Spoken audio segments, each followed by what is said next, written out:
Kenapa kita kalau gambar itu 2 gunung, ada matahari, ada sawah.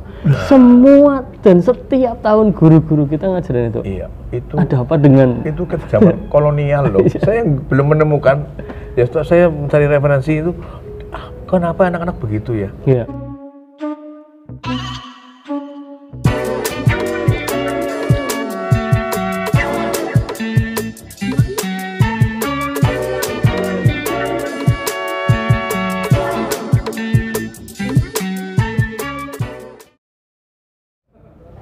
Oke, ketemu lagi di Speak Sana, Speak Sini.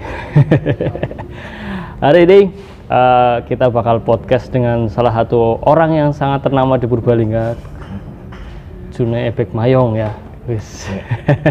Kalau jadi seniman dan kemudian terutama di seni lukis, kalau nggak kenal satu orang ini kualat. Enggak. Apa yang membuat seorang June jatuh cinta kepada dunia lukis, Pak? Jadi saya itu latar belakangnya dulu orang tua saya itu yang punya ketoprak, kebun ketoprak. Saya sering lihat orang melukis kelir-kelir ketoprak dari SD itu. Kelir background itu background, ya? Background kelir itu background ya, background ketoprak. Nah dari situ, waktu saya kan melukis itu, saya nonton, mulai seneng dengan lukis itu dari SD. SD. Iya. Terus SMP ketemu Bapak Ahmad Sujahid, guru SMP yang sangat-sangat mendukung itu. Sujahid ya, mulai dari SMP itu mulai fokus seneng lukis itu. Berarti berapa tahun Pak dari kecil sampai Aduh, saya tahun 70-an ya sampai sekarang ya. Berarti udah berapa? 50 tahun ya? 70 Iya. tahun. Iya. Terus apa yang ditemukan Pak seorang June dalam proses menjadi seorang seniman lukis, Pak? Sangat-sangat unik sekali. Jadi melukis itu sudah menjadi pekerjaan bagi saya. Jadi apa ya? Menikmati sekali. Menikmati sekali. Ya, menikmati. Saya setiap kali melukis itu apa ya namanya bahasanya, meluapkan apa ya? Mencetuskan angan-angan ide-ide yang ada di dalam otak saya. Ya begitu udah muncul di kanvas, wah nyaman sekali. Saya maaf bagi teman-teman pelukis. Saya nggak bisa dipeseni melukis wajah, nggak bisa. Saya nggak bisa realis. Memang ininya beda ya? Karyanya beda ya, bukan tipe itu ya? Iya, bukan tipe pesanan ya. Pesan wajah, pesan ini nggak bisa. Saya gambar ya seunek-unek kayak saya. Oh gitu. Apa yang di dalam pikiran saya, di unek-unek saya yang saya gambar. Jadi misalnya jangan tolong gambar kuda, enak orang mutu bisa 2 tahun. Padahal barangnya ada, bentuknya ada ya, Pak? Iya, tapi saya ada susah untuk saya kalau terus terang bukannya gimana, tapi saya kalau dipesen itu malah bingung loh. Apalagi kalau pesen wajah orang, wah jelas-jelas tadi. Kamu tak lukis aku tadinya kok apa? Beda, Pak. Beda bagong gitu. Loh, kenapa, Pak? Padahal kan misalnya ngomong itu kan menggambar yang sudah ada ya, bentuknya ada, malah jadi angel, Pak. Iya, jadi aku tidak bisa dipeseni gitu loh. Jadi aku bahasanya gini, aku tuh melukis dengan kemauan aku sendiri. Oke. Iya, jadi aku tolong pesen bikin lukisan koi, apa lukisan kepala harimau atau lukisan apa buah gitu. Aku ya mungkin bisa jadi tapi tidak maksimal apa karena bukan saya itu melukis dengan unek-unek saya. Dengan apa yang di dalam hati saya pengen kayak ini. Kali ini pameran ini semua unek-unek saya. Teman-teman fotografi mengabadikan kesenian di Purbalingga pakai apa? Foto kamera gitu. Hunting. Aku nonton kesenian, aku sket, aku rekam, aku tuangkan di kanvas gitu. Jadi ini hampir semua nih lukisan kesenian tradisional Purbalingga. Oke. Nah, unek-unek itu kemudian ide kreatif itu datang dari mana, Pak? Orang apa tiba-tiba langsung? Oh ya, kadang-kadang situasi kadang-kadang apa pelukis itu harus cerdas. Oh ya harus cerdas menyikapi suasana, situasi ya gitu loh. Bisa menangkap apa yang terjadi di dunia nyata ini. Nah, kecerdasan itu dituangkan di dalam kanvas gitu loh. Hanya kan teman-teman lagi pandemi corona, bikin corona, lukis corona, ada bikin itu kan itu daya tangkap mereka ya. Ada misalnya gunung meletus, ada tsunami, dia bisa menangkap itu dituangkan di kanvas gitu. Jadi, berarti tidak hidup dengan dirinya sendiri. Maksudnya seniman ya bebas, nggak kayak gitu. Seniman itu bebas, tapi ada aturan mainnya toh. Iya, jadi bebas tidak semau gue gitu loh. Artinya gini loh, bebas dalam berkarya, berekspresi, tapi ada batas-batasannya gitu. Batas saya karena seniman, saya tiba-tiba jam 12 siang lari telanjang muter alun-alun. Oh, seniman bebas ya, udah ya mungkin itu kan ada batas-batasan ya seniman gitu. Iya. Nah, jadi, batasan kalau pelukis apa, Pak? Maksudnya? Iya, maksudnya kayak tadi ada batasan nilai-nilai tertentu yang ya, kita kan punya tata krama etika di budaya timur ya. Etika timur misalnya gini, kadang-kadang gini loh. Kadang-kadang aku ngelukis bebas. Bikin pornografi, bikin apa. Orang telanjang atau setengah telanjang kalau dilukis dengan indah ya akan indah, tapi kan konsumsi itu kan tidak bisa dikonsumsikan di sebuah pameran yang semua anak-anak nonton kan bisa kan, karena ada batasan-batasan tertentu. Terus ada juga yang melukis misalnya tentang politik, tentang apa ya itu mau aja, itu kan ada batasannya. Artinya gini, pelukis itu tidak dibatasi bebas, tapi batasan etika gitu loh. Norma sosial dan norma sosial ya itu. Tetap harus ada acuan itu di mana bumi dipijak langit itu dijunjung. Ya, tetap betul itu yang bahasanya pinter jenengan. Sing wawancara lebih pinter. Ya macam kalah kalau wawancarai. Nah, dalam puluhan tahun jadi seorang pelukis, momen melukis apa sing bagi seorang Junai dia luar biasa banget gitu. 2005 saya epic on canvas. Saya pertama kali melukis sambil menari epic on canvas. Itu momen yang paling guru, Pak? Iya itu saya antara sadar dan tidak sadar waktu itu campur dengan grup kesenian. Di 2005 saya epic on canvas itu sampai sekarang belum pernah terjadi lagi. Jadi saya melukis dengan jembalitan itu. Waktu itu melukis apa, Pak? Jadinya abstrak tapi mirip-mirip kayak kuda, kayak kepala kuda gitu. Dan sudah dikoleksi oleh teman saya di Tegal. Laku berapa? Tahun 2005 lumayan lah, bisa 10 juta. Iya, sangat lumayan. Itu lukisan paling murah dari orang Junai atau ada yang lebih mahal lagi, Pak? Ya, saya lukisan bingung ya. Janganlah. Orang enak ya. Orang enak lah. Iya. Tapi yang jelas itu teman saya Pak, boleh sebut namanya ya? Boleh. Kolektor saya itu Moko namanya itu, yang Tegal itu pertama kali yang mengkoleksi lukisan saya itu Moko, itu tahun 2005. Yang lainnya apa sih ya? Coret-coret ini apa ya? Tapi begitu. Nggak menemukan. Iya. Itu ada orang kolektor barang antik main tempat rumah saya, ada lukisan ini lukisan unik sekali, langsung tahu kesempatan orang semuanya rejol gelem tuku. Itu 2005 itu ya. Maksudnya apa sih Miki ya, sekarang kan banyak banget pelukis ya, anak muda, senior, Purbalingga juga muncul banyak komunitas. Sebagai senior melihat fenomena ini gimana, Pak? Aku senang banget. Iya. Banyak muncul paguyuban di Purbalingga, banyak muncul pelukis-pelukis baru di Purbalingga.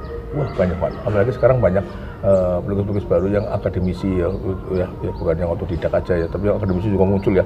Nah, paling nggak bisa menularkan teknik melukisnya, cara melukisnya itu paling salah satunya bisa saling menularkan ilmunya lah kepada teman-teman kita yang berangkat bukan dari akademisi. Iya. Itu sangat senang saya melihat. Nah, dalam hal ini pesan saya kepada teman-teman, jangan dikotak-kotak deh.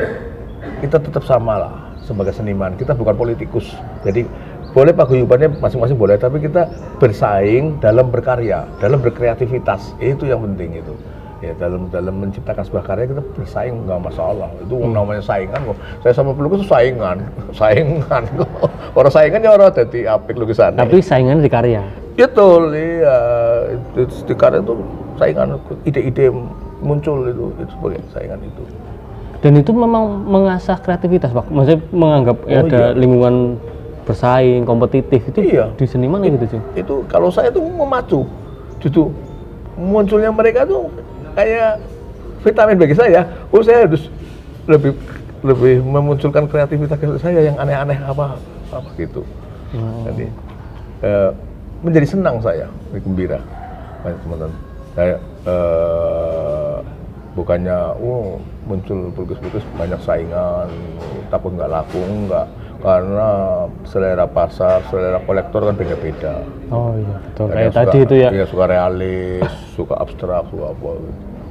Kalau misalnya membandingkan karya sekarang orang Purbalingga kemudian karya orang di luar, karya Purbalingga teman-teman pelukis lumayan, Pak. Atau lebih hebat itu? Hebat, bagus-bagus juga ya. Ya, tapi kebanyakan masih suka realis, suka mau indie itu pemandangan-pemandangan. Atau gambar kuda, gambar koi, gambar harimau itu ya nggak masalah lah. Artinya nanti kalau sudah berwawasan luas, bisa melihat dunia luar gitu, itu nanti bisa berkembang. Seni rupa itu bisa berkembang. Makanya paling tidak teman-teman ini piknik wisata budaya ke Jogja, ke Solo, ke Semarang, ke Bandung. Itu belanja idenya gitu. Iya, belanja ide. Aku suka tuh kata-kata belanja ide itu. Ya itu istimewa itu. Jadi nanti ketika pulang ke sini Purbalingga udah idenya udah beda lagi. Gitu. Ya, jadi akhirnya karyanya dia juga berkembang, lingkungan juga kulturnya jadi makin kuat. Makin kuat ya betul itu. Itu jadi selama ini udah bagus, realisnya jago-jago. Jago-jago bener ya. Pelukis wajah, melukis apa barang itu udah bagus itu. Nah, kalau respon pasar, masyarakat mengapresiasi karyanya teman-teman gimana, Bang? Atau masih jadi? Banyak pesanan teman-teman, banyak pesanan, terutama lukis wajah. Oh gitu. Lukis wajah banyak teman-teman. Nah,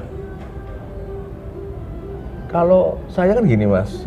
Kalau saya ngelukis tuh ketika saya menggoreskan cat di kanvas, saya tidak pernah berpikir engkau singap tuku siapa bupatine, dandime, apa kapolres, apa bose, saya enggak. Kalau melukis sudah didasari engkau sing tuku siapa ya komersial gitu ya, nantinya enggak jadi ya nantinya ya. Jadi udah pure aja deh, melukis aja deh. Nanti mau dibeli enggak beli ya, pokoknya aku berkesenian gitu loh. Berkesenian. Tapi nyatanya hidup ya, Pak, sebagai seniman, Pak. Iya, saya ya sedikit bisa keliwat. Ya luar biasa ya, berpuluh tahun eksis dengan jaringan di luar sangat luar biasa kan. Jarang ya Purbalingga punya salah satu seniman luar biasa ini, Pak. Termasuk jenengan kan ikut mensupport saya berapa tahun yang lalu, mungkin ya 10 tahun yang lalu ya, sebagai insan wartawan ya. Belum ada media online begini, beliaunya ini motret saya ditulis di koran-koran. Nah, saya namanya ini loh, seniman, artis ya, seniman itu harus berani pamer, harus berani publis. Iya, ini sekarang apalagi sekarang ada media sosial ya. Dulu seniman itu diangkat oleh wartawan, dipotret, ditulis loh, Cune ngelukis sambil nyolong ayam misalnya loh, kan menjadi kerjaan ya. Dulu saya ingat Pak Sune itu melukis sambil dengerin puisi. Ya itu. Di Mayong itu ya. Puisi on canvas betul. Itu saya melukis puisi itu isinya saya visualkan di dalam kanvas. Interpretasikan dulu. Itu kan kainnya gede, wah itu sangat luar biasa itu. Itu kan besok muncul di koran berkat jenengan kan, wah itu jenengan ikut andil ya di komisi lah. Iya. Oke. Nah, tadi ngomong berani tampil ya Pak, berani pamer gitu. Iya. Kalau ngomongin pelukis, mungkin teman-teman di luar sana juga banyak yang pengen jadi pelukis gitu. Modalnya selain itu apa Pak? Selain melukis. Mau melukis? ya harus punya karya dulu, melukis dan terus sekarang kan seleksi udah alam ya udah ya. Ada kurator, ada apa seleksi itu saya udah pantas enggak untuk pameran nembus di sana, nembus di sini gitu, pameran di berbagai kota atau berbagai acara itu penting bagi seniman tuh, memamerkan karya itu penting itu. Apapun respon dari saya respon lukisan Allah orang masalah sih pameran orang payu orang masalah gitu. Berkesenian kok. Betul, berkesenian. Dan itu akhirnya malah memupuk kreativitas, jaringan, dan seterusnya gitu ya. Iya. Pak, saya pengen tanya ya, ini sih mungkin guyonan anak muda zaman sekarang. Kenapa kita kalau gambar itu 2 gunung, ada matahari, ada sawah. Semua dan setiap tahun guru-guru kita ngajarin itu. Iya, itu. Ada apa dengan itu ke zaman kolonial loh. Saya belum menemukan. Ya, saya mencari referensi itu. Kenapa anak-anak begitu ya? Iya. Ya. Bahkan pameran hari ini kan aku belajar melukis dari menggambar gunung itu. Iya. Ya, gambar gunung 2, tengahnya matahari, ada burung gitu ya, ada sawah gitu. Itu sampai sekarang loh. Sampai sekarang itu dari zaman kolonial sampai sekarang kok masih tradisi itu ya. Nggak tahu. Dan itu nggak diubah sama sekali. Nggak diubah sama sekali itu. Guru-guru TK ya itu pasti ya itu. Dan hal gitu ngefek nggak Pak? Misalnya ke kita, ke anak-anak muda yang ke depan, gambar jadi nggak asik dan sebagainya, atau sebenarnya nggak ngefek juga? Nggak ngefek juga ya, karena gini loh, sebetulnya ketika manusia lahir yang pertama dibisai menggambar dulu. Oh iya? Belum bisa ngomong, belum bisa apa, orang-orang di dinding, ya kan aja, undung gitu ya, sampai temboknya kotor kan gitu kan. Nah itu kan yang pertama kali itu menggambar, baru nanti belajar melukis, belajar menulis, membaca itu. Jadi itu yang pertama itu orang bisa berkesenian ya itu menggambar dulu lah. Anak-anak kecil coba sih. Ya, dulu waktu Mas Bangkit kecil kan ibunya temboknya kertasnya di mana-mana ya itu. Jadi teman-teman, hari ini saya main ke tempat pamerannya Pak June di Big Boss Cafe ya. Ini katanya mengangkat kesenian lokal ya Pak. Iya. Kenapa kesenian lokal Pak? Ya jadi ini hampir punah.